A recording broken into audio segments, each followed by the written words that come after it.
Hi, so this is my second How to Be an Anti-Racist reflection video.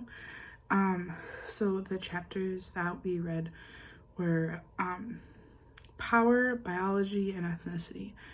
And the one that stuck out to me kind of the most, what I thought the most was profound, was definitely biology. Because I'm really interested in history and I'm really interested in like colonialism. I took a class about colonialism last semester and it really interested me. And so whenever we talk about race in connection with colonialism, because that's kind of the root of where it all stemmed from in the first place, I always think that's incredibly interesting. And the way that the author in this chapter utilized history and colonialism, I thought was really powerful. So he starts, I really appreciated the connection that he made between his teachers and what race they were. And then he kind of tied it back to colonialism and like the invasion of the Americas and slavery, and and how profound it is that a 7-year-old knew he was black, and like not only knew he was black,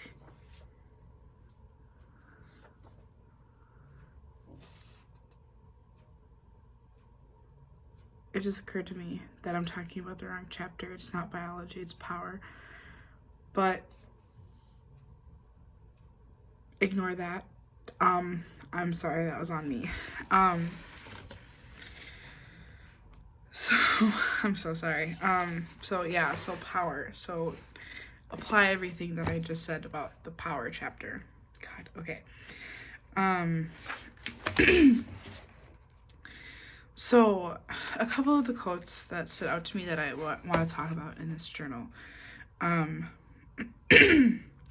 were, so on page 38, some white people do not identify as white for the same ways they identify as not racist. To avoid reckoning with the ways that whiteness, even as a construction and mirage, has informed their notions of America and identity and offered them privilege, the primary one being the privilege of being inherently normal, standard, and legal.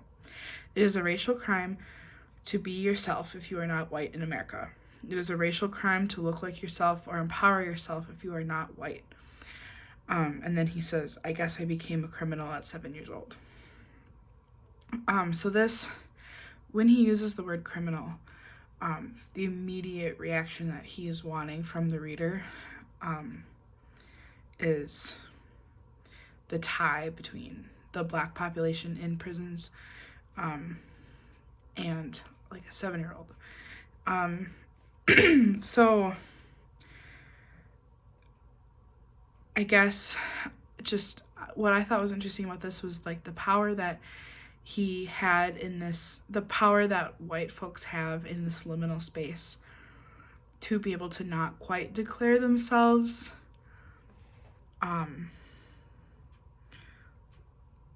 white. They'll say that they're European, they'll say that they're German, they'll say that they're French Canadian.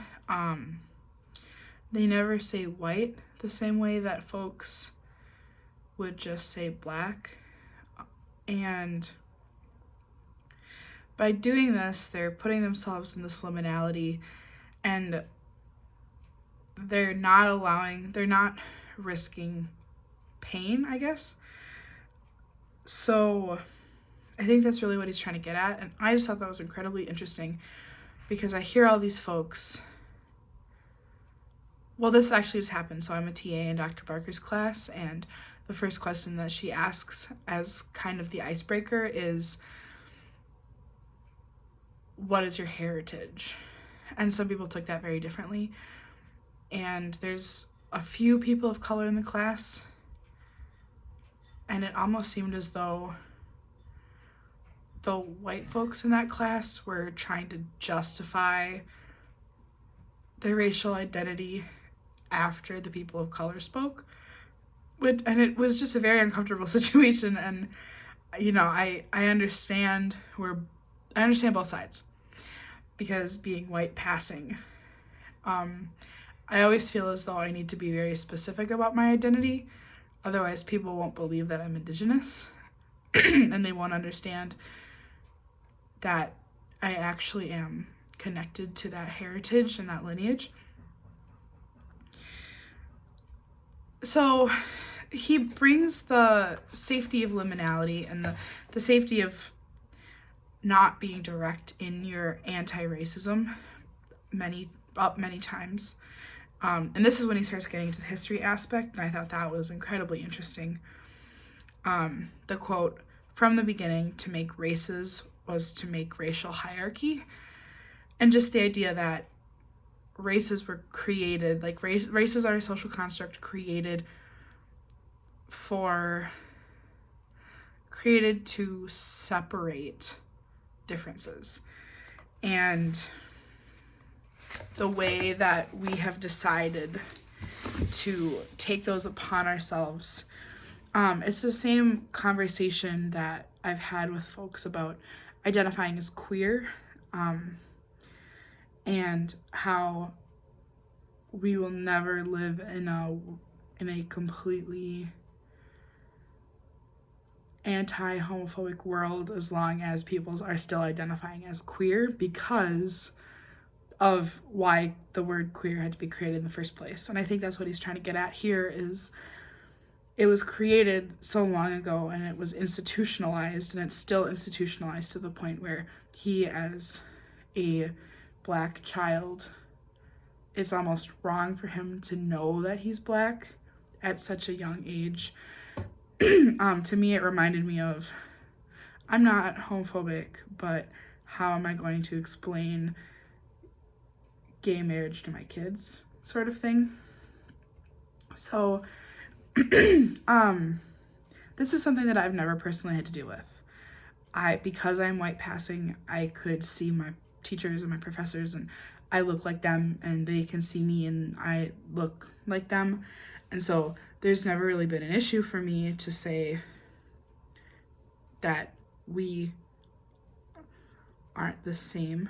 And so I've never been conscious of that. And I think that's the number one thing that I'm taking away from this chapter, is that that's a privilege that I have, is not being conscious of who's on television, who's teaching me, who is making the laws, sort of.